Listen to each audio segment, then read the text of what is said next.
Hello, everyone. Thank you. Um, I would like to welcome everyone to our workshop, Keep It On During a Shutdown, How to Measure, Document, and Circumvent Network Interference.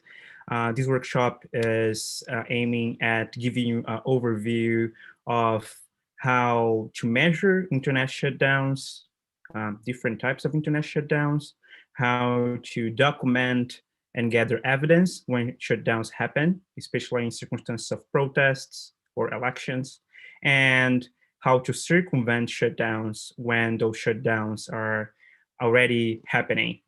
And I would like to thank to all the participants of the panel, which I will introduce in a moment. And we're gonna have 4 participants. Those participants will go and address each one of those topics. And I'll just give you a brief overview of who we are and what is our main goal. So we are part of the Keep It On Coalition. The Keep It On Coalition is a coalition of many organizations, more than 240 organizations in more than 185 countries. We work mostly to fight internet shutdowns that have been happening across many countries since they have been increasing in the past decade, but since earlier than that. And the Keep It On Coalition have been started to work since 2016 on fighting internet shutdowns, gathering evidence that internet shutdowns, releasing reports, and providing training also. Internet shutdowns here, by internet shutdowns, we mean basically intentional disruption of internet or electronic communication, rendering them inaccessible or effectively unusable for a specific population or within a location, often to exert control over the flow of information. So that definition was brought up during RightsCon 2016, once the Keep It On Coalition was started. And within that definition, we can also go and think about how actually shutdowns can be divided in different types of networks by which they affect, or with types of consequences they bring about, different types of techniques, and all those different characteristics will have different implications for how you measure it, for how one is able to circumvent it as well, and what kind of consequences shutdown has. So just to give you a general sense, shutdowns have been happening considerably during the elections. Recently, we have been monitoring elections, and especially in Africa. And we also have been seeing shutdowns happening during protests, in conflict zones, during civil wars, or during occupations of territories, and also have been shutdowns happening during exams. So there are different reasons for why shutdowns happen, and also different types of shutdowns. So shutdowns can, for example, affect mobile or fixed lines. So it can affect your cell phone only, or it can affect also connections that you have during your physical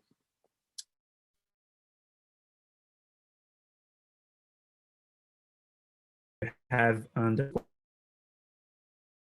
There's also shutdowns that are full shutdowns or partial shutdowns. There are shutdowns that affect or just slow down the connection. So instead of having a full effect for the connection, they just slow down the connection. And there are also shutdowns, or we consider also shutdowns, those which affect a particular application, a two-way communication service, especially social media platforms and messaging service that have a broader acceptance in a particular place. So this is just to say that these different aspects of shutdowns will come back again when our participants will address their particulars points. But I will just now introduce them, and each one of them, and then pass for the next moment. So we have with us today Ramakrishna Padmanabhan from the Center for Applied Internet Data Analysis, Alberto Dianotti, also for the Center for Applied Internet Data Analysis. They will be explaining about the IOTA, which is an internet tool for measuring internet shutdowns, full internet shutdowns. We'll also have with us Maria Xynou, which will be talking about research about OONI, which is the Open Observatory of Network Interference.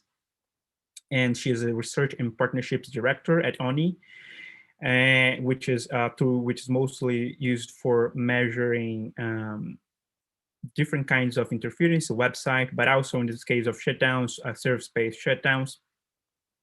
And we also will have with us Yvonne who is a program manager with Witness. We'll talk about how we can gather evidence and storage evidence during shutdowns. So when you are on the dark with a blackout, how can you still gather and safely store evidence for using later? And Gustaf Bjorksten, which is our chief technologist at Access Now, which will be speaking about VPNs. And so why to use a VPN, what are they, how, and when they are useful, in what types of shutdown. So without further delay, I will pass now to Rama, which will be speaking about IOTA. It's with you, Rama. All right, thanks a lot for the introduction. Let me begin by sharing the screen. Actually, sorry, just 1 second. Let me share this particular thing. All right, hopefully you can all see my screen. Yeah, all right, and let me do just that. All right. So yeah, thanks, Rafael, for the introduction. Thanks to all of you who have joined. I've had the privilege of working on IOTA for several years now, and I'm grateful for the opportunity to share how it can help in the detection and documentation of internet shutdowns. So what is IOTA? It's a system with a public dashboard that monitors the internet around the world 24/7 to measure internet outages. Now, internet outages are events where users experience complete disconnection from the internet.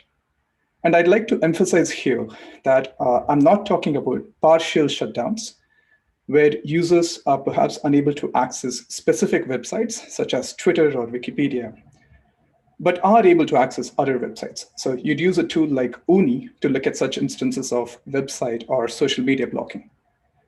IOTA is instead focused upon full internet connectivity shutdowns, such as the nightly shutdowns that occurred in Myanmar earlier this year, or the shutdowns that occurred in Iran in November 2019, where a significant portion of the users in the country had no internet connectivity at all.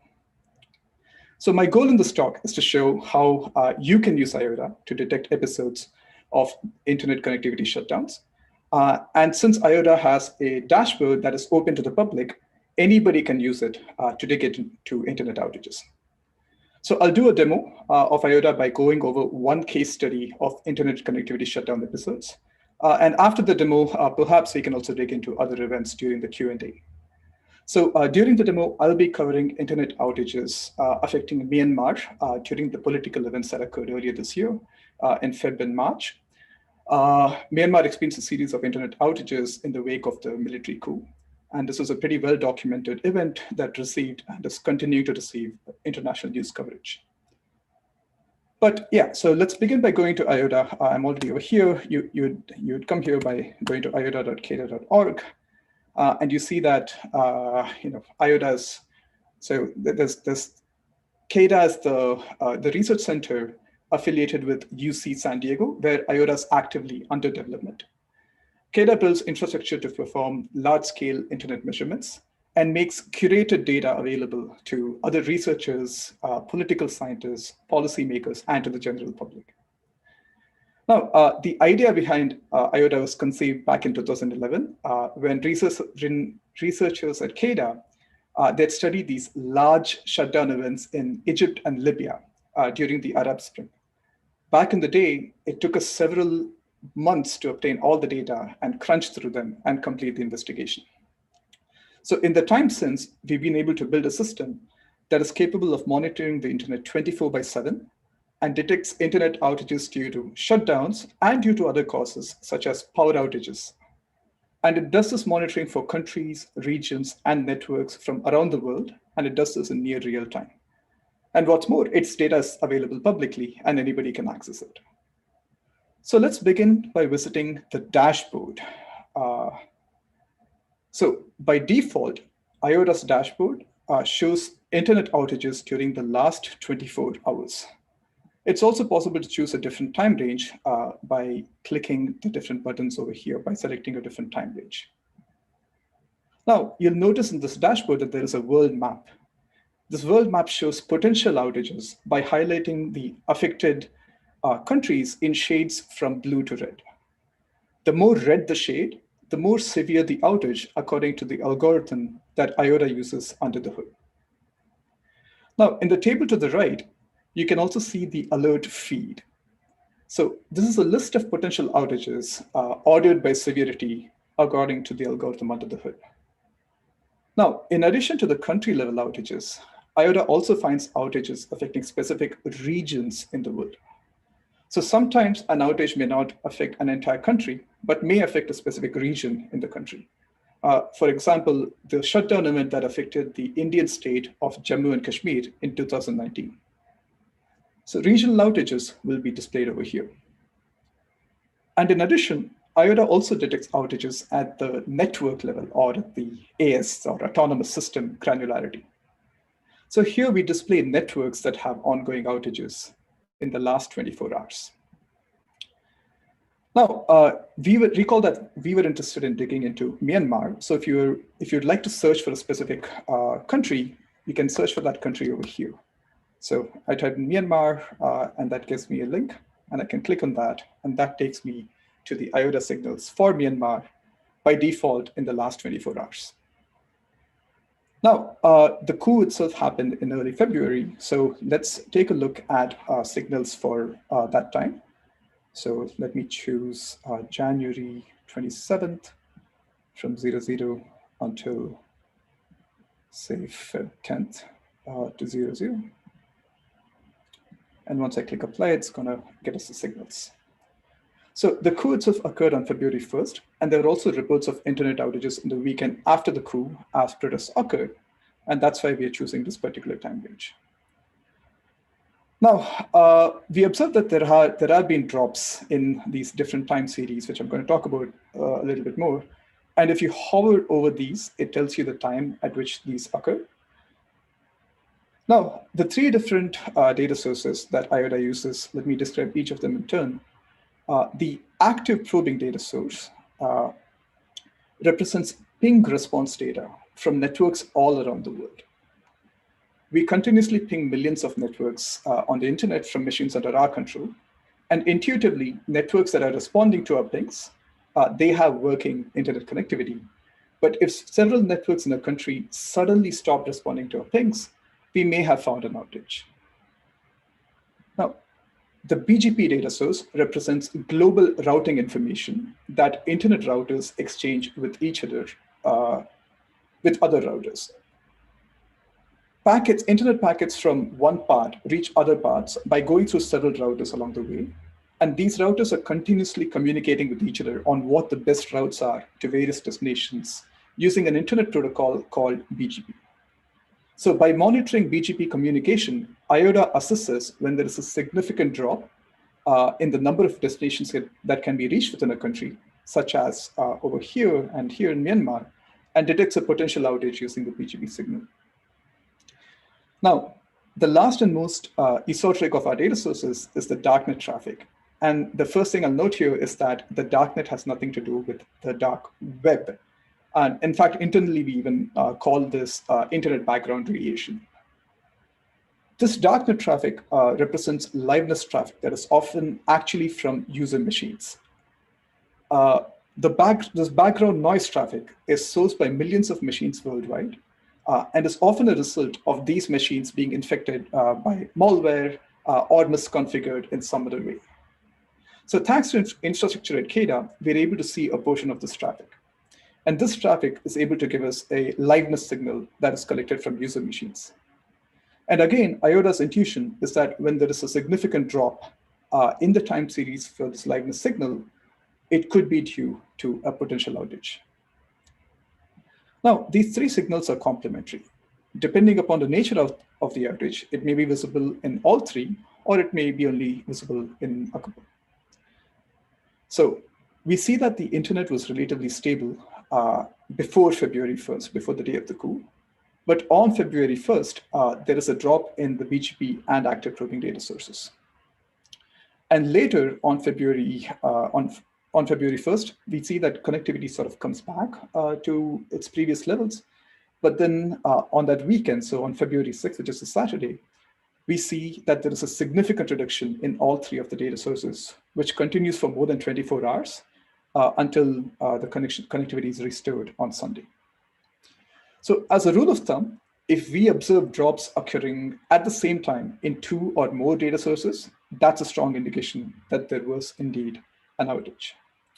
And also shortly, we'll see why there was an outage detected only in two of the signals for this first outage and why it is detected in all three data sources for this one. But now let's dig into the regional outages. It's also possible to look to zone in and look at which regions in Myanmar experienced an outage. So IOTA currently detects outages, regional outages at the highest administrative subdivision within a country, like states in the US or provinces in Canada. The regional outages need to be taken with a pinch of salt in countries like Myanmar. Identifying regional outages requires IP address geolocation accuracy. And while this accuracy is typically high for countries in North America and Europe, it may not be as high in some parts of Asia and Africa. But from what we can see here, the map to the left, it shows the regions in Myanmar, and we can see that the automated anomaly detection algorithm that IOTA uses actually generated alerts for most of the regions in the country. Now, we can also take a look at individual networks within Myanmar. And okay, since this is going to require, all right, so, well, I was going to say that it's going to take some time, but looks like the demo gods are with me today. So the table to the right displays the ASs or the networks that are most affected according to the automated anomaly detection algorithm that IOTA uses. But this algorithm is not perfect. So sometimes we may wish to visually inspect the raw signals. So toggling this button over here will actually show us the raw signals for each of these bases. Each of these ASs, we can see the BGP, active probing, and darknet data source signals for each of them. Now, why does it matter to look at this AS level data?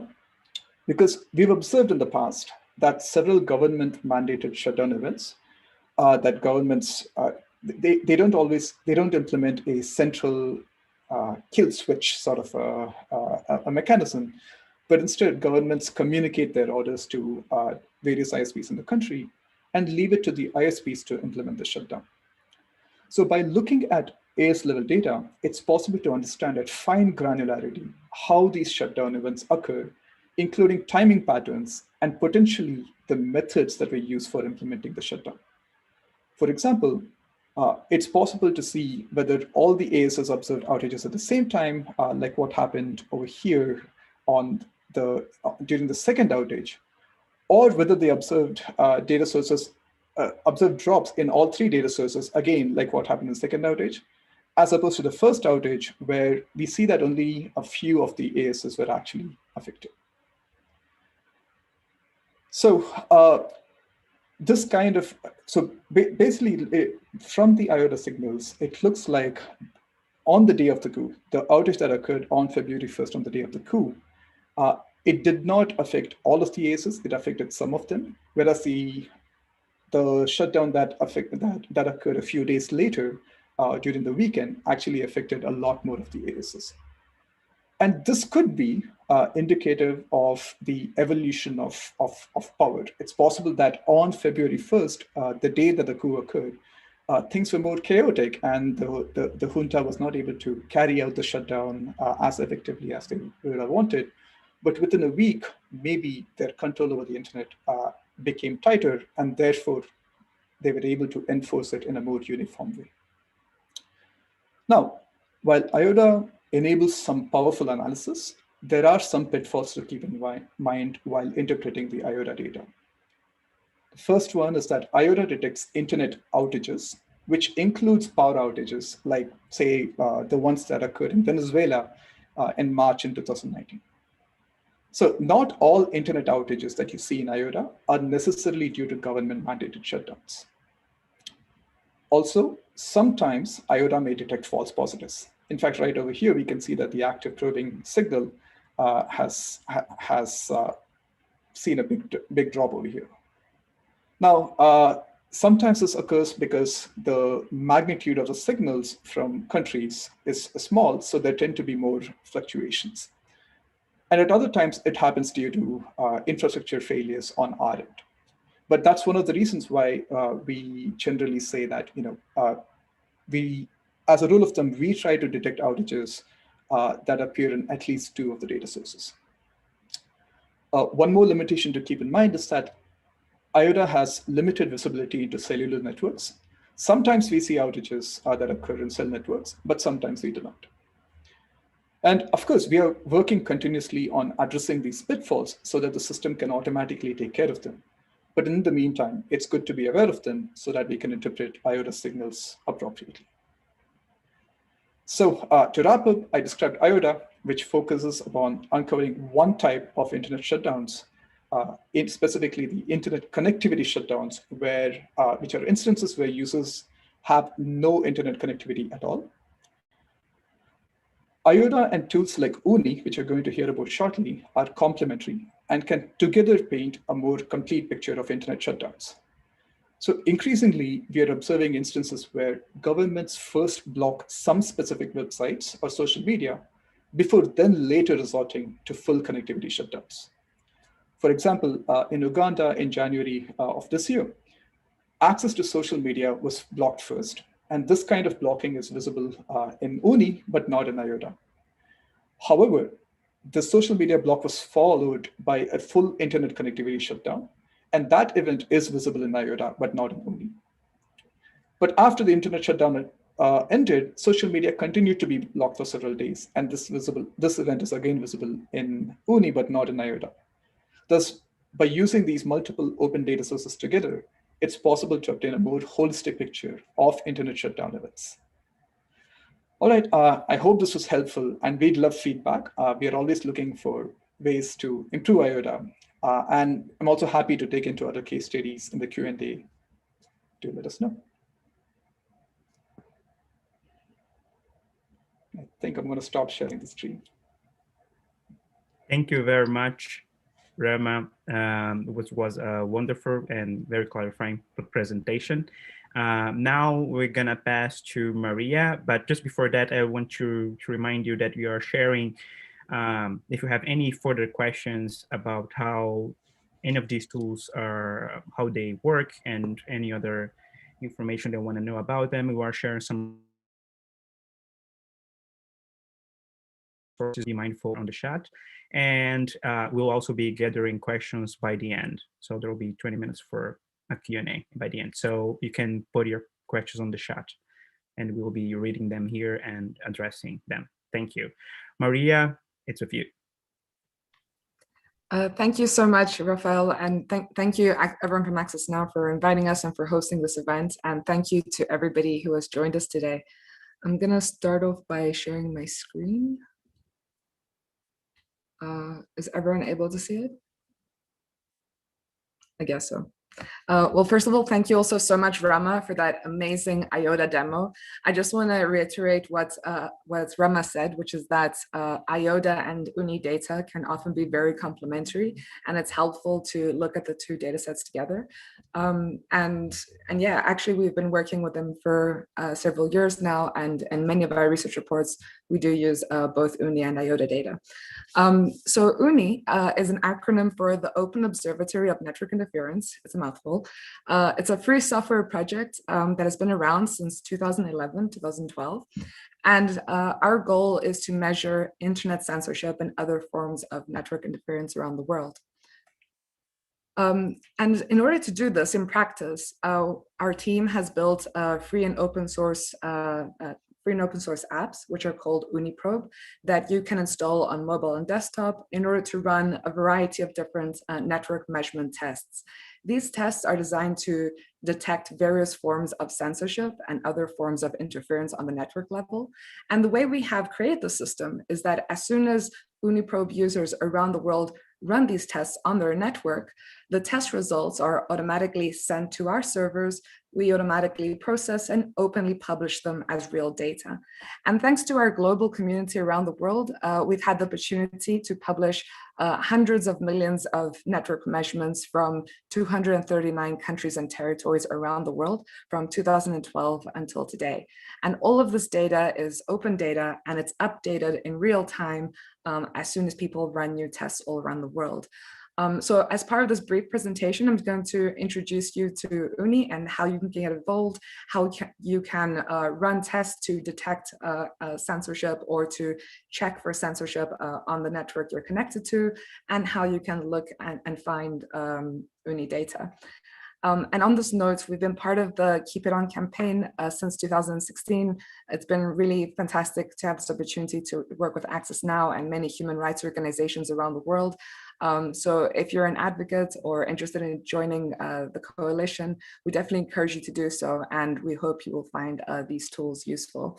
And if not, we would love to hear from you on how we can improve them in order to make them more useful to you. So as mentioned, we built an app which is called Uniprobe. This is more or less what it looks like, although I'm sorry that the desktop image I just realized now is a little bit outdated. The desktop actually looks exactly like the mobile, and as you will see, it has some cards which are thematic for the testing of websites and other types of tests, and you can run these tests by tapping run or tapping on each individual card. This is just to say that you no longer need to be a technologist running tests from your terminal, but instead everybody who owns a mobile phone or has a laptop can potentially install this app, which is free, in order to run the tests. And it's available on mobile for Android, F-Droid, and iOS. And on desktop, you can install it on Windows, Mac OS, and we also have a command line tool for Linux. So when you run the Uniprobe app, essentially what you are doing is that you're running different types of tests. Depending on the network that you are connected to, you are testing that specific network. So if, for example, I'm connected to Vodafone in Italy, that means that the tests that I'm running are checking if Vodafone in Italy is implementing specific types of censorship. And the tests that we include, we have many different types of tests that have been developed from 2012 until today. And we're constantly creating new tests, all of which you can learn about through the net test section of our website, which is linked below. And we also link to the source code. And we do that because we encourage community review of the tests. And if you have ideas on how we can improve them, or if you would like to contribute your own test, we would love to work with you on that. So broadly speaking, when you run the Uniprobe app, you can check if specific websites are blocked, and you can collect data which shows how your ISP is blocking those websites, which censorship technique they're implementing, and further information. You can also check whether specific instant messaging apps are blocked. So we have tests for WhatsApp, Telegram, Signal, and Facebook Messenger. And by running these tests, you can check to see if the apps are blocked by your ISP, and if so, how they're blocking them. And the how part can be interesting because depending on how the block is implemented, that can potentially be useful information for circumvention. And I know that Gustaf will talk a bit more about that later. And speaking of circumvention tools, what we commonly see around the world is that when popular platforms are blocked, such as social media platforms that a lot of people rely on for communication and for information, we commonly see the blocking of circumvention tools as well, such as the blocking of popular VPNs. And this seems to be an attempt to prevent people from circumventing the censorship and enforcing it. And so that raises the question, which VPNs work, which ones are blocked? And that is why we also have tests for measuring whether specific circumvention tools are blocked. And currently we have tests for Tor, Siphon, and RisaVPN. And actually the RisaVPN test was contributed by the Leap Collective, which is just an example to say that we welcome your contributions if you want to work with us on new types of tests. And then the app also includes other tests such as NDT and Dash for measuring your network, for measuring the speed and performance of the network that you're connected to, and for measuring video streaming performance. So it seems that a common use case of our app is also to understand the performance of their network. And if analyzed in bulk, this data can potentially be useful for examining some cases of throttling potentially. As a heads up, I should probably highlight that Uniprobe is an investigatory tool. And what I mean by this is that the app itself includes tests that are specifically designed to expose censorship. So in its nature, in a way, it's kind of a political tool. It's a tool for investigations. And therefore, it may pose some potential risks depending on your personal threat model and depending on what you're testing and depending on which country you're running the test from and what the political environment is of that country.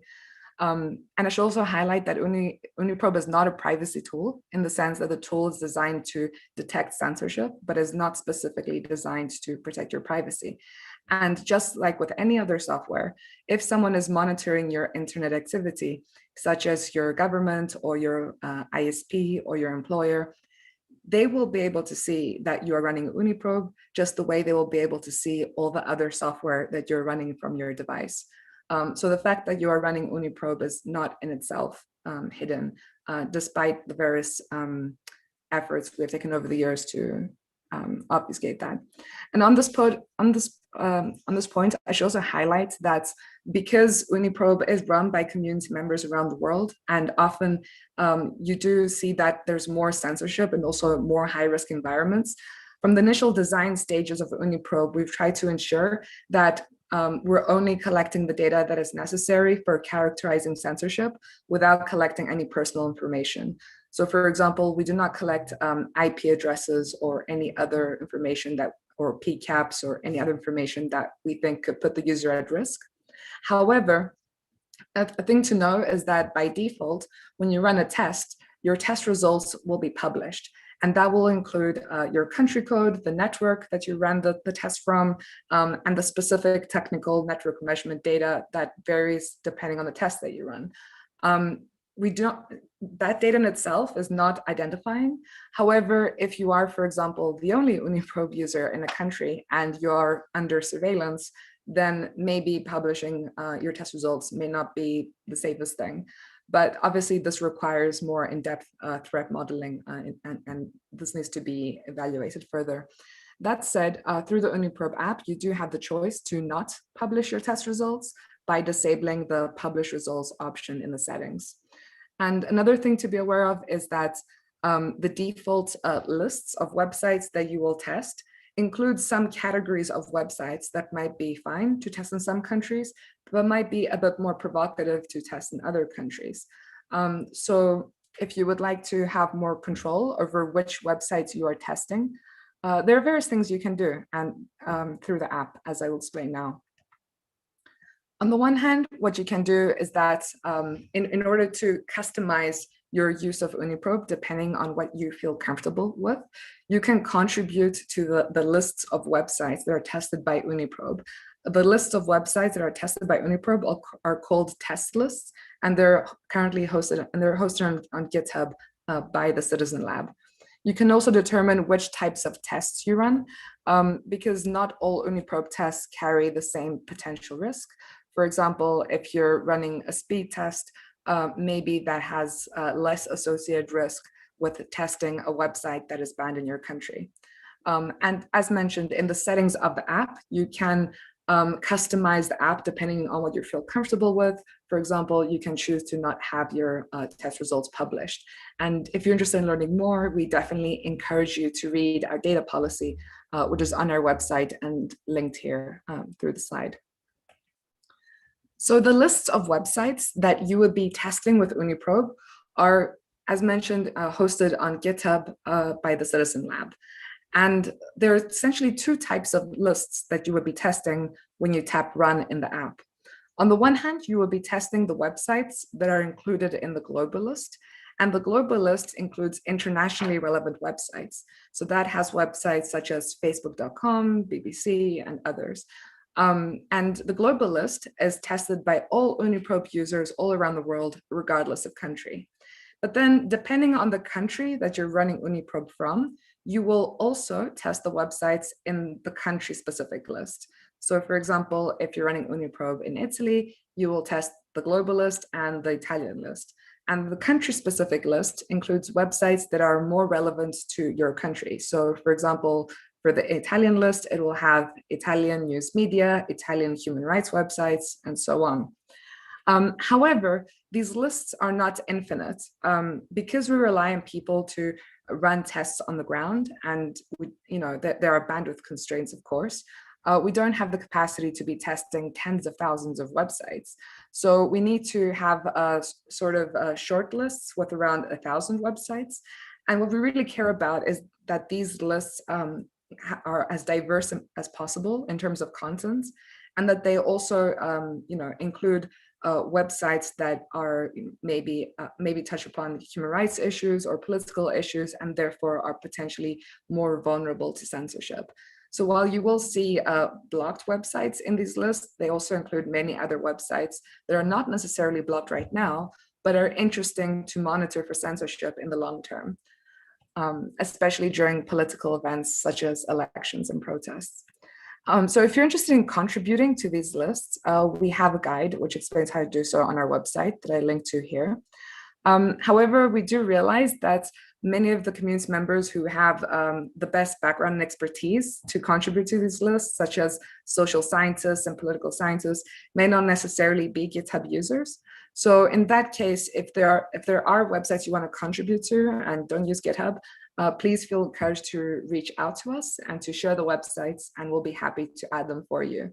And on this note, our team is busy building a web platform that will enable community contributions to these lists without the use of GitHub, and we expect to launch it over the next few months. Another way through which you can have more control over which websites you test is directly through the app. So in the websites card of the Uniprobe app, if you tap on it, you will see that there is a Choose Websites button. And by tapping on the Choose Websites button, you will see a screen such as the one that is here on the left. And there you can manually type in all the websites that you want to test, and you can add as many websites as you want. And that way you can potentially limit your testing to only the websites that you have added and only test the websites you feel comfortable with. Another thing you can do is that maybe you want to test the websites that are in the Citizen Lab test list, but maybe you don't feel comfortable testing all of them. So these websites in the lists are categorized, and they fall under 30 diverse categories. And these categories include, for example, human rights issues, news media, LGBTQI, and many other categories. So depending on what you feel comfortable testing, you can go to the website settings of the app, and you can enable or disable the categories, the website categories that you want to test, such as in the screen here on the right.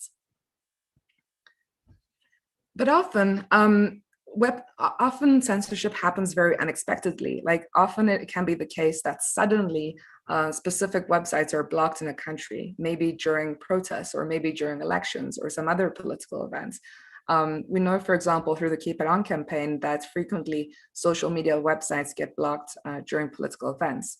So in that case, how can you ensure that the specific websites that are reportedly inaccessible get tested in a quick way? So to this end, we have built OONI Run, which you can access at run.ooni.io, which is a web platform through which you can generate a mobile deep link. A mobile deep link is a link which is meant to be used together with the Uniprobe mobile app so that you can test the websites of your choice. And to do that, there where it says URL, there where it has the URL slots here on this page, you can add the websites that you want to have tested. And if you have a very long list of websites, you can just copy paste it into here. You don't need to manually type them one by one. And once you've added your websites, you can click on the generate button and it will generate this mobile deep link, this OONI Run link. And then this link, you can share it on social media with your contacts. You can share it by email. You can share it with your contacts anywhere around the world. And assuming that they have the Uniprobe mobile app installed, all they need to do is tap on the link that you shared with them, and the websites that you want them to test will appear in their app. And all they need to do is tap run to then test those websites. And this has been very useful over the years for coordinating rapid testing and for responding quickly to emergent censorship events. And it is used a lot by our community members in Venezuela, in Ukraine, in Southeast Asia, and around the world. And we think it's great because it allows for more decentralized, community-initiated testing. And the Keep It On campaign has made use of this quite a lot too. So we've talked a lot about the app and the tests, but then what about the data? So all of these Uniprobe test results are automatically sent to us, and we automatically publish them in real time from all around the world.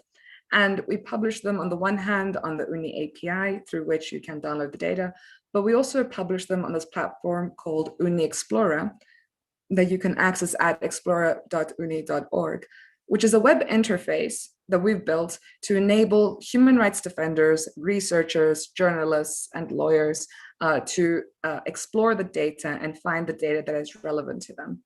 And so to this end, we've included a search tool through which you can search the measurements based on specific parameters.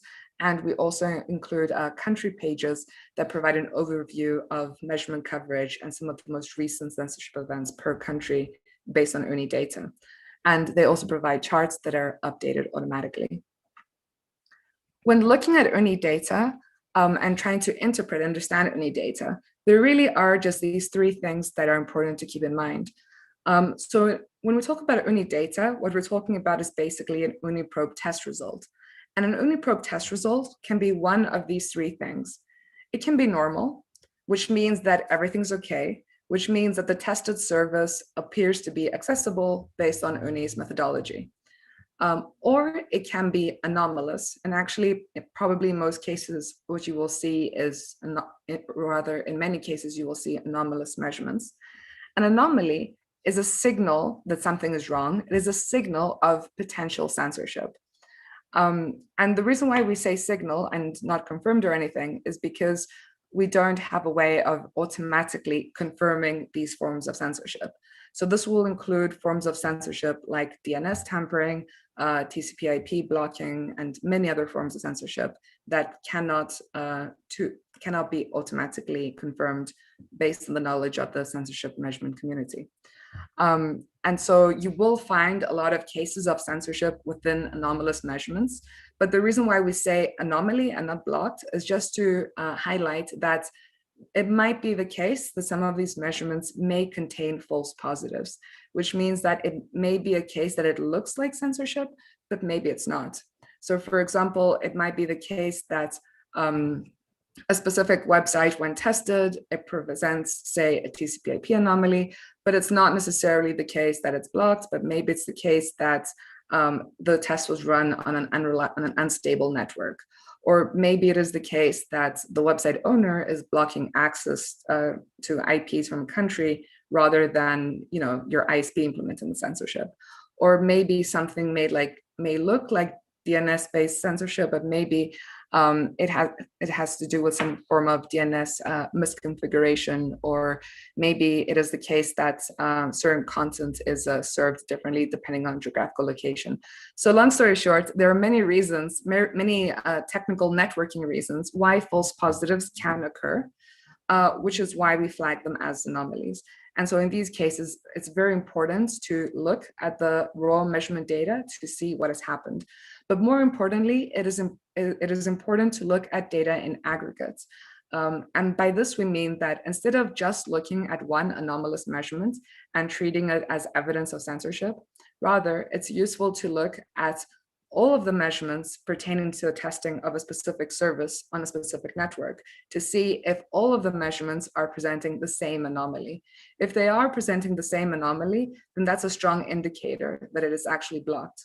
But if there's only one or few anomalies, then it may be the case that there are false positives.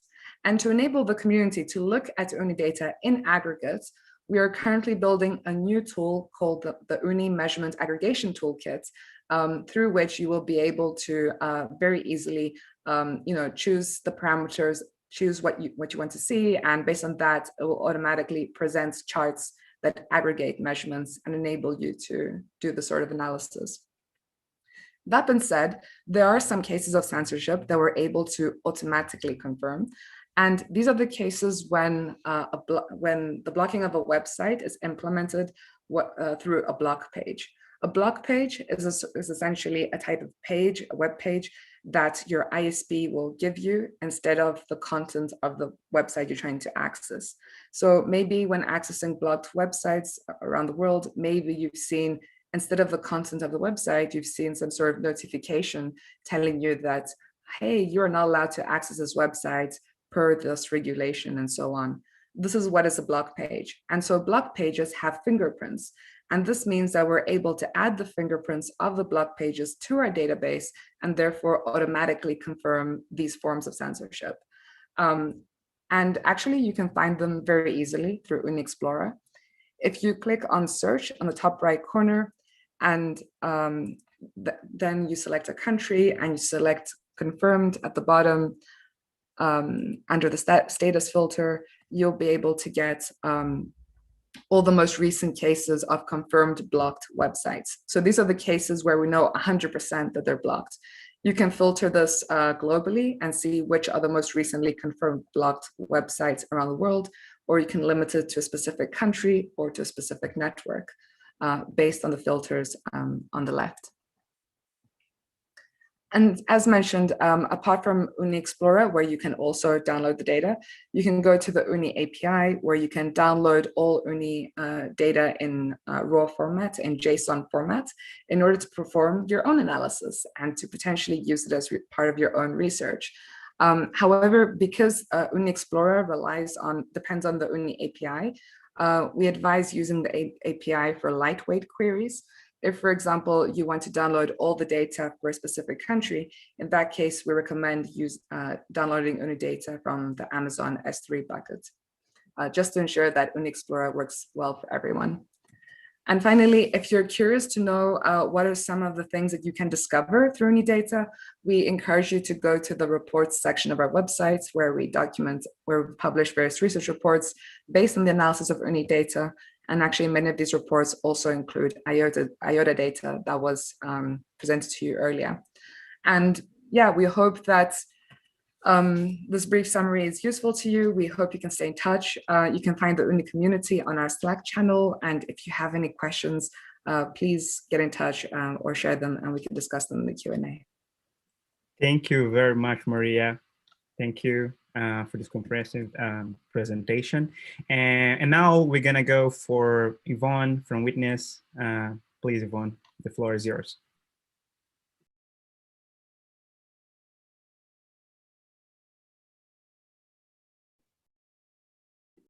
Hello, everyone. Oops. Thank you so much for having me. It's great to be here. I am sharing the wrong tab.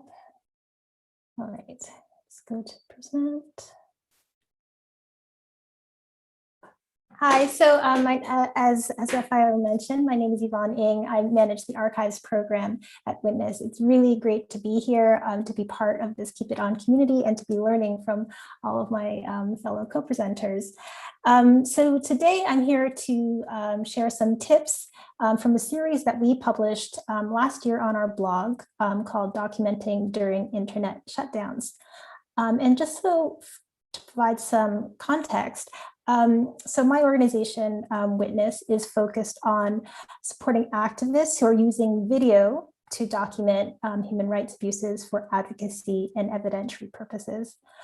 We partner with grassroots organizations to support their video advocacy campaigns. We provide training, we develop training materials on how to use video for human rights documentation. And we also advocate to technology platforms to ensure that human rights considerations are built into all of those video systems that we all use every day.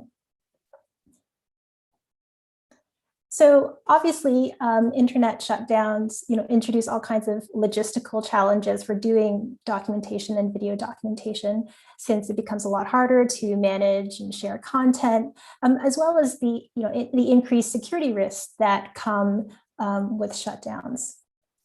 So we developed this series to provide very practical, very accessible advice to video documenters who find themselves in shutdown situations. And this guidance is based on the needs and the really creative strategies that we were hearing from our partners and our allies.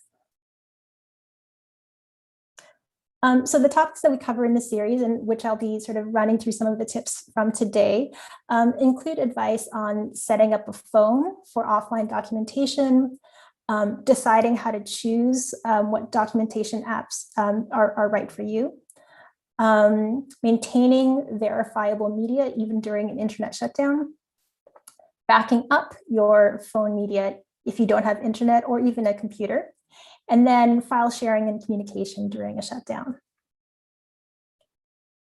So this guidance is currently available in multiple languages, thanks in large part to some of our allies in the Keep It On coalition. And we're really glad to see that the materials have resonated with a lot of people, and very grateful in particular to SafeNet for the Bahasa Indonesia version, and Net Freedom Partners and Small Media for the Farsi version. Besides those languages and the English, we also have Burmese, Arabic, and Spanish versions, and I'm very glad to say coming soon, an Urdu version as well. So we can go on to the tips. So prepare your phone for offline documentation. Some things that can be done to prepare if you anticipate a shutdown happening.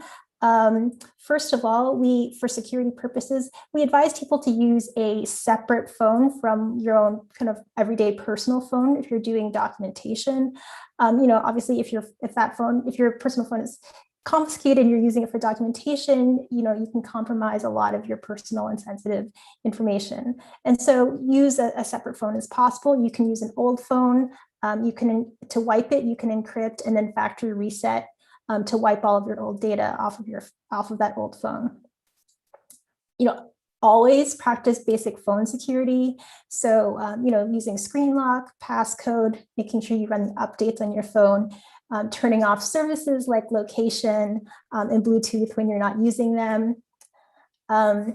If you're doing documentation, you might want to consider using some of the specialized documentation apps that are out there. They provide special features like secure galleries or enhanced metadata collection. They have different features. You can also prepare yourself to install apps such as these documentation apps offline and help others to install them while they're offline by downloading the Android packages or the APKs. And saving them so that you can install or share with others later on when the internet is out. Some apps like F-Droid have an APK swap feature that makes it easier for you to swap APKs between devices offline. To make your documentation phone less conspicuously a documentation phone, you can also do some very superficial things like installing kind of everyday apps and putting them on your phone, using a launcher app to change your app icons and app names.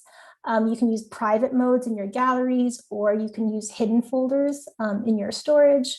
But of course, this only really protects, very superficially, like if somebody is swiping through your phone to see what you have on there. And then finally, the main point to emphasize in this sort of the preparing stage is, no matter what apps you use, it's really important to practice and to try out and to practice what you're going to be using before you're really in a real situation or crisis situation. So speaking of, documentation apps, for any app you're using, there are some questions that you can ask yourself to assess their relative safety and appropriateness for your situation. So some basic questions you can ask are, who made the app and do I trust them? So are the developers reputable? Are they vulnerable for any particular reason, such as, where they're based? Do they actively maintain and update the app? And what are the developers' motivations for making the app or their business model? Another question is, where is the app downloadable from? So there are a lot of sketchy app stores that might lead you to download like imposter versions of apps that you think are trustworthy, but that actually have like nefarious kind of purposes. So it's good to only download from reputable stores. Third, where will the data be stored? So depending on your risks and threats, it might matter where your data gets transmitted and stored. So that's something to understand as well. Does the app encrypt my data?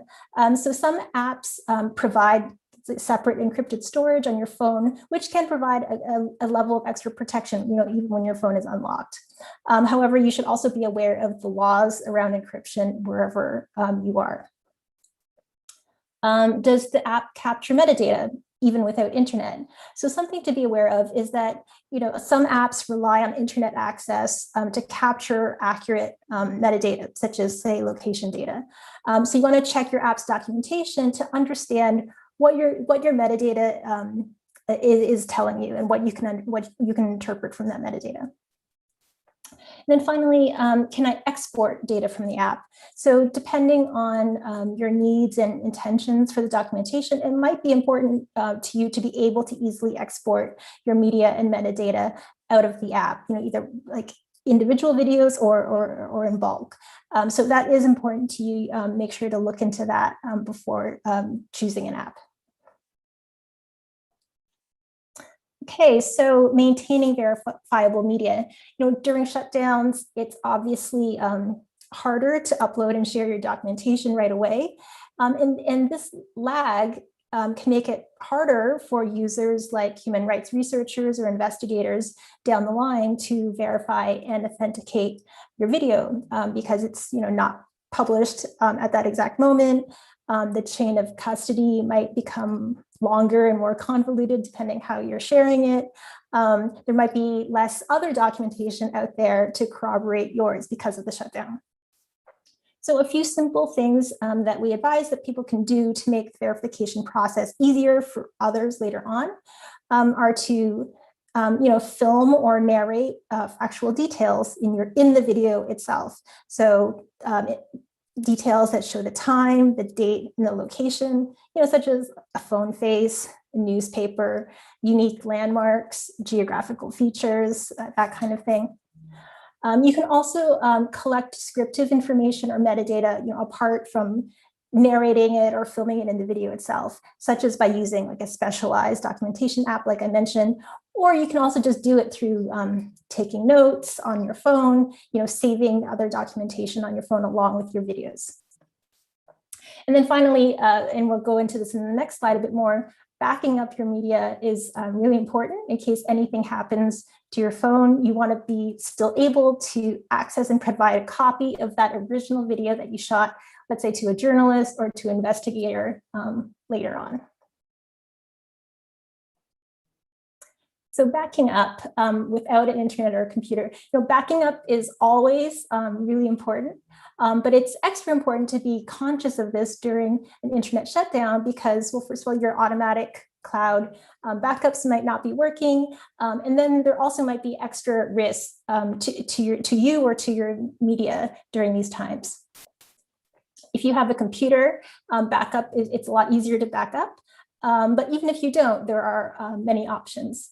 So an OTG or on-the-go drive can plug directly into your phone. You can also use a wireless drive. And what's great about wireless drives is that they can be used by multiple devices at once. If you don't have these drives or can't access them, you can also back up to another phone. So transferring files by pairing the phones using Bluetooth or Wi-Fi Direct or apps that use Bluetooth like Google Files. But whatever method that or device that you use, it's important to at minimum password protect your storage device. You might additionally consider encrypting the files, using something like 7-zip. Although keep in mind the risks of that encryption, like you need to be able to decrypt them later on. Having one backup is really essential and important.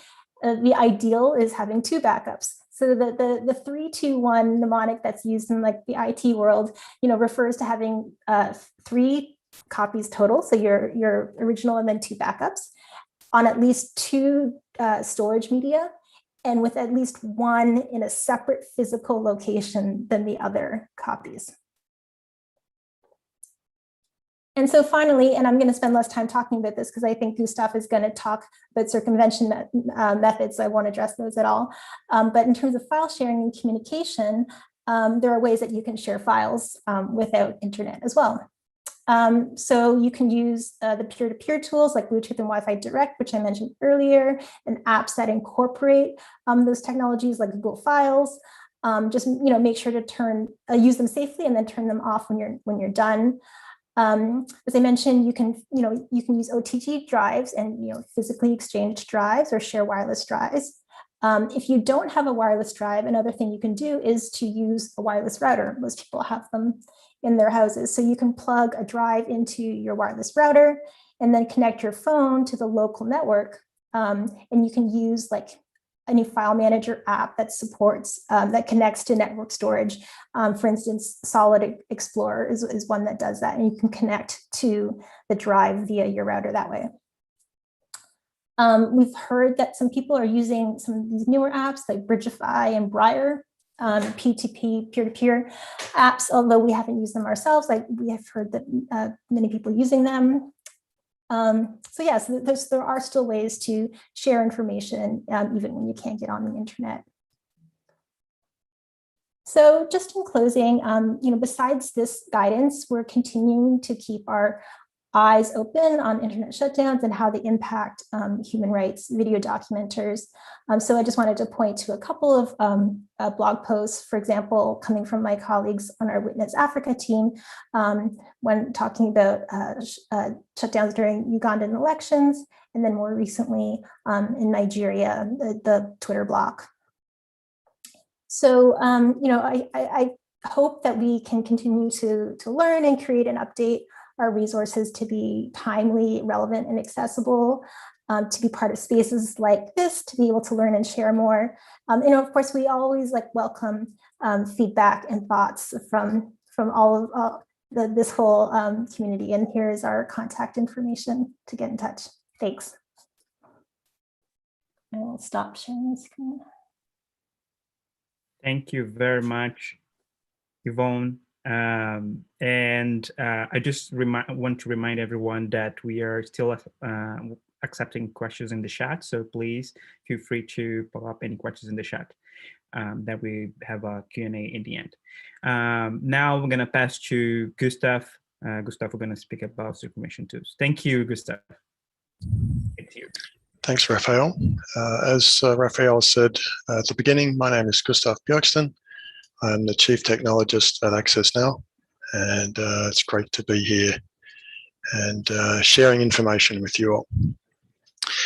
So as some other panelists have already mentioned, not all shutdowns are the same. So I like to sort of categorize them into three sort of basic sort of attributes. They affect different services. They are implemented with varying degrees of severity, and they are implemented at different scales. So severity would be throttling versus blocked, different scale, local versus, say, national. And those will have an impact on what type of circumvention is possible and whether or not VPNs are a useful circumvention tool in the circumstances. But I'll just note here that there's a natural tension for governments or entities implementing shutdowns, and that tension is the collateral damage that a shutdown will cause. So they're obviously implementing a shutdown for a purpose that they wish to affect, but shutting down services also impacts things like the ability for citizens to conduct business. So I think that economical impact is probably the biggest collateral damage, and therefore any government implementing a shutdown, and particularly over time as they get better, or they learn from their experiences of implementing shutdowns, they try to narrow the shutdown to target the specific population or specific content that they are trying to stop. So I'll give you some examples of this. It was already mentioned that we see a lot of shutdowns in relation to school exams. So these are sort of usually the nationwide end of school exams. And, ostensibly this is to prevent cheating. But these shutdowns in terms of the service will generally be just mobile data. Because they're trying to prevent cheating in the exam, we're talking about people in those exams with mobile devices. So the service is mobile data, the severity is usually a total, a block of that service, and the scale is national. So a VPN is not going to be useful in that example. The severity and particularly the service in that circumstance will prevent you from using a VPN. But then we saw, other shutdowns, like a shutdown in Venezuela that just targeted the images of a particular social media platform. And they did this to suppress images of police brutality, which were being shared on that platform. So the service was Twitter images. The severity was a block of the servers providing those images, and the scale was national. But in that circumstance, a VPN would be useful. So it sort of goes without saying that the more services that are affected and the greater the severity and the larger the scale, the more difficult it is likely to be to circumvent. And given that I only have 15 minutes, I'm going to focus very much on VPNs. For circumstances where VPNs are not appropriate circumvention tools, so there are other options, but they're generally much more difficult to implement, require higher levels of technical competence, and often require a lot of pre-preparation as well. But I will let you know who you can contact in order to get more information about those. So one of the most common forms of shutdowns we see is where authorities block access to one or more platforms. So these are usually social media platforms and instant messaging platforms, Facebook, Twitter, WhatsApp, Signal, things like that. And this is the circumstance where VPNs are most definitely a likely technology to allow for circumvention. But the thing is, what to look for? What to look for in selecting a VPN? And when I am talking about this in this context, I'm not talking about the things that the vast majority of VPN comparison sites out there are going to talk about, because I'm talking about choosing a VPN for safety, for your safety when you're attempting to do a circumvention, whereas most VPN comparison sites are going to be talking about things like the speed and the cost, you know, the VPNs with the most features, and those things are not the most important when it comes to safety. So in the context of shutdowns, where safety may be a great issue, there are some factors which are very, very important to examine in choosing your VPN. And those factors are logging. So what is logged and for how long that data is kept, what jurisdiction the VPN servers are located in, and what jurisdiction the VPN vendor company is registered in. Because the thing is that all commercial operators of VPNs are subject to law, and they are subject to provide data to law enforcement agencies when those agencies request it. So, so therefore, what is logged, how long that data is kept for, where the servers are located, and where the company is registered, all play primary factors into choosing a VPN that is safe for you, given your location. So there are some places where you can look at information from VPNs to make determinations about these things. So I would point you to a website called safetydetectives.com/best-VPNs.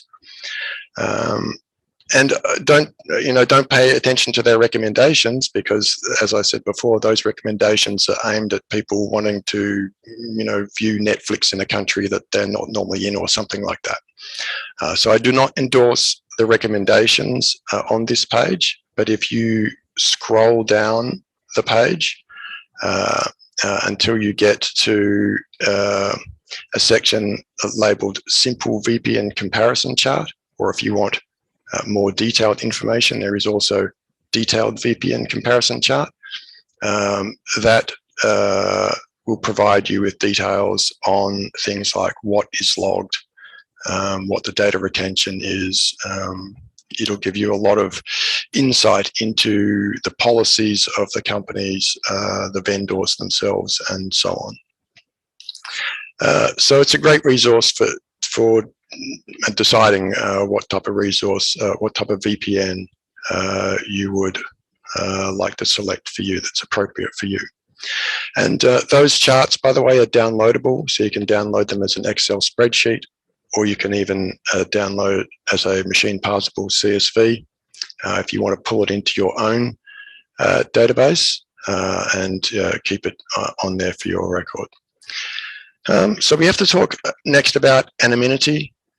So, while a VPN does hide your IP address from the host of the resource, such as a website that you're visiting, and while some VPNs will allow you to do things like pay for the service anonymously, usually through a cryptocurrency, but VPNs in general do not provide you with anonymity against a well-resourced adversary. So if anonymity is a key criteria of yours, then I suggest you look at the Tor network as the best option. So their website is at torproject.org, and that really is your best option in terms of a VPN-like service that will give you the best anonymity. In terms of the jurisdiction issues, and there's also legal issues as well. So there are countries where VPN use is restricted or banned. So to find out that information and to find out jurisdiction-based information. There is also a website, thebestvpn.com. And again, I do not endorse their VPN recommendations, but if you go to their page and click on the tab labeled VPN research, and then scroll down until you reach the links labeled Are VPNs Legal? And the second link is VPN Jurisdictions Reviewed. That will provide you with very good information on those two topics. So check that out as well. I think it was Maria already mentioned that the OONI data shows that often in conjunction with a shutdown, VPNs themselves will be blocked. So sometimes they will block the VPN vendors' servers, but sometimes they will just block the download of the VPN app itself. So, be prepared. Be prepared now for a shutdown, even if you believe that that's unlikely. Download the VPN apps ahead of time so that if they do block access, you're still able to run the app. So yeah, that's what I have to say about VPNs. I've still got a few minutes, so I will briefly talk about some of the other things. I mean, VPNs also may work in circumstances beyond sort of platform level shutdowns. They may work in cases of things like DNS manipulation or deep packet inspection. So, your mileage may vary, but there's certainly a lot of circumstances where VPNs simply aren't going to work. So anything where data itself is blocked in its entirety, or whether they shut down the network or the communication system in a very, very significant way by doing things like powering down cell towers. So there's just literally no signal there, no network for you to reach. So there are some other technologies. Yvonne mentioned briefly some of them. Sort of these peer-to-peer devices or peer-to-peer mechanisms so that you can connect phones to phones, and hopefully, particularly if the shutdown is localized, jump to a point where you can get back onto a communications network that's still in operation. But there are devices, things like the GoTenna mesh network, Briar, which is a store and forward type of app. There's also sort of experimental technologies which may or may not work for you, but which could be explored. Things like data over voice, or DOV technologies. So in a lot of circumstances, it is, mobile data is the first thing to be shut down. So if that is the case, then you may be able to get access by using a service that does data over the voice channel for mobile. But that's, pretty experimental at this stage. So those are some possibilities. Beyond that, and for really sort of catastrophic shutdowns, you need to implement some form of alternative infrastructure, and that is a fairly significant undertaking. But if that is something that you are interested in, then you are most welcome to contact me or contact the helpline at Access Now and get more information on the possibilities there. So if you are a member of civil society and you want assistance in choosing the correct VPN for yourself, or to explore other possibilities for circumvention, then you're most welcome to contact the Access Now Digital Security Helpline. If you are a member of civil society, that's a free service, and the experts there will guide you in the right direction in terms of a VPN choice. Thank you. Thank you very much, Gustaf. It was excellent. Now I'm gonna start addressing, voicing some of the questions that are in the chat. Please feel free also to drop more questions in the chat. We're gonna be help.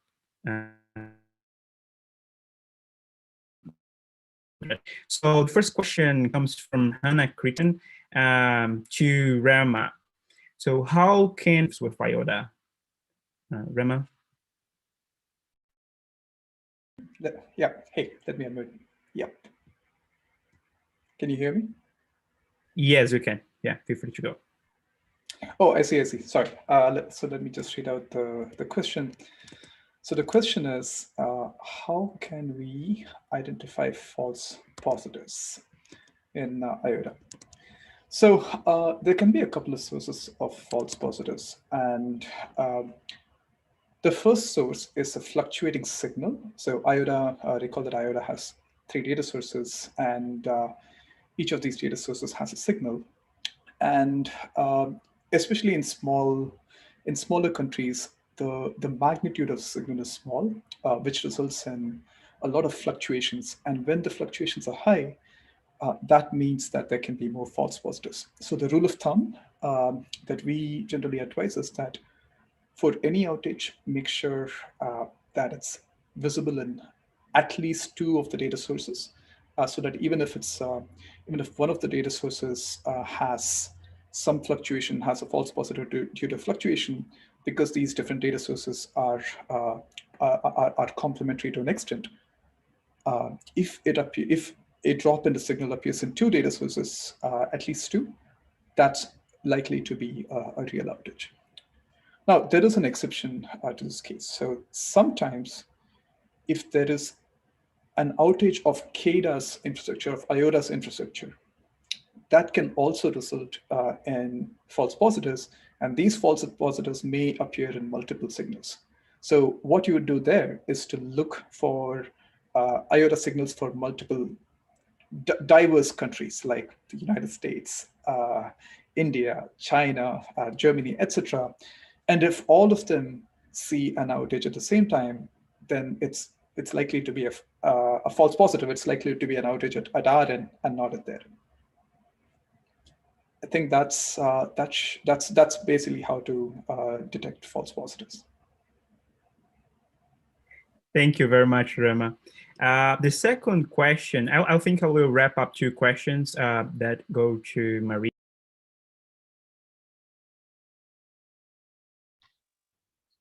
Sorry, Rafael, I can't hear you. I think you're muted. Oh, sorry. Yes, I will now make the 2 questions and wrap up those together for Maria. I think she addressed the first question already in the presentation, but if she wants to say something else about it as well. So the questions are from Chris. Have there already been attempts to aggregate the OONI level data either to one measurement per day, week, month, year for a country, or to multiple measurement for each OONI subcategories? He's mentioning the OpenNet filtering aggregation that they have for filtering.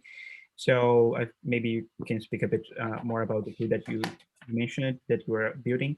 And David Aragord made a question: it's possible to run custom test lists through the Uniprobe CLI? Am I wondering if we can use the Raspberry Pi to constantly test specific websites? Maria? Great, thank you. They're both excellent questions, so thank you very much. Regarding the first question, yeah, so with a new measurement aggregation toolkit, you will basically have some search parameters through which you will be able to say, for example, I want to look in aggregate at all the measurements pertaining to a specific website, and you can enter the domain of the website that you care about, or you can do it based on a specific test type. You can also specify it based on specific networks, countries, globally, and so on. You have many different parameters based on which you can filter and plot these charts. And basically the way it works is that you select the parameters you want, and then you click a button, and then it presents you with a chart that aggregates all the measurements based on the parameters you've shown. And I think this is particularly useful for example, checking the accessibility of a website around the world. So let's assume, for example, that you care to know whether and where the Human Rights Watch organization's website is blocked. You can add the website there, and then you can, through charts, see in which countries it presents anomalies and have an aggregate view of all of the anomalies. And very easily, I would say, understand where it's more likely blocked and where less likely so. But this tool is still under development. But if you're interested in playing around with it and sharing feedback with us, we'd love to hear from you. And if you're on the OONI Slack, that's probably the easiest way where you can reach out to us and we can share it with you. Otherwise, you can drop us an email at contact@openobservatory.org. And yeah, would love any feedback any of you may have so we can make improvements before we launch it more publicly over the next months. The second question was also a really excellent question about custom website testing through the Uniprobe command line interface on, for example, Raspberry Pi devices. It is true that the legacy version of Uniprobe, the older version of Uniprobe for command line tools did allow for custom testing. However, the new Uniprobe CLI tool we have is new. And so custom website testing is not a feature that has been added yet. However, we do plan to prioritize adding this feature to the new command line tool as well. So it is a feature that you can probably expect to see in the next months. And we hope it supports your efforts in having this test-specific websites on Raspberry Pi devices around the world. And thank you so much for doing this community coordination and censorship measurement. Thank you very much, Maria. I think we don't have any additional questions in the chat, but I will make one for Gustaf. And it's basically what I'm curious to know, with his experience in the helpline, what has been the most problematic issues involving VPNs that he has been seeing through those years, with clients having problems by using the wrong VPN, which kind of problems that it's most common from his perspective. And another one, in case of throttling, which we have been seeing in some cases, for example, in Jordan, they are throttling the live stream for Facebook. Do you think there's something to be done? VPNs could be helpful, or depends also? Thank you, Gustaf.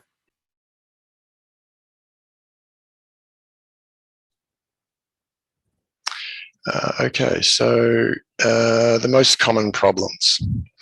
I think the most common problem is just a lack of awareness about what makes a secure VPN for a particular individual and what does not.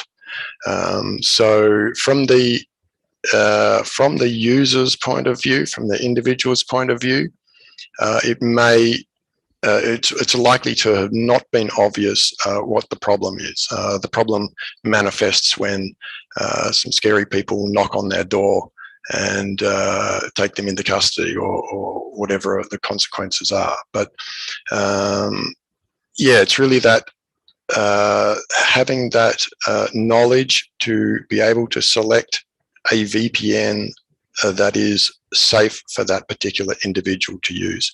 Almost all the resources out there are aimed at usually people in developed nations, and they are, looking for a very, base level of privacy and often to get around certain sort of regional restrictions like exist for things like Netflix. So the resources out there really aren't catering to a civil society community for whom the use of that VPN may be a matter as critical as a life and death matter. So that is the number one issue that I see. And we are working, we've got a whole program that we are implementing campaign that we will be embarking upon to attempt to address this problem from multiple angles. So I do expect this to improve in the next year or two. So stay tuned for that. In terms of throttling, yeah, that's a really, really difficult one. It's difficult for various reasons. I mean, it's difficult even to detect as a method of shutdown, something that is done deliberately, by the authorities to restrict the information or to frustrate you in accessing information. Because, a lot of network problems will manifest as, with the same symptoms. So it is a very, very difficult one to even detect, let alone to address. But it really depends on the technical mechanisms that they're using to implement that throttling. So if they're using a sort of, a DPI device, for example, that is throttling based on the protocol you're using. So, we've seen things like in Iran, them throttling just encrypted web traffic and not unencrypted web traffic. So they want to surveil the traffic, but if they can't surveil it, they're going to make it frustrating for you. And so you'll, turn off the encryption or go to something that is not encrypted. If it is implemented at DPI, then a VPN may help you. It really just depends. It could be implemented in a way that you're going to be stuck with that throttling, whether you like it or not. You would have to create a whole different pathway with alternative infrastructure or something to avoid it. Thank you very much, Gustaf. That was illuminating. I think now we got to the end. I want to thank all of our participants and all the people that watched this webinar. It was very delightful experience for us to have you all here and discussing with us. And thank you for each one of the participants. And please take notice of the links in the chat. There are a lot of resources that can be useful to you, and you can also have and get more information about each one of those presentations. And feel free to reach out to the organizations of the participants. So thank you very much, and see you next time.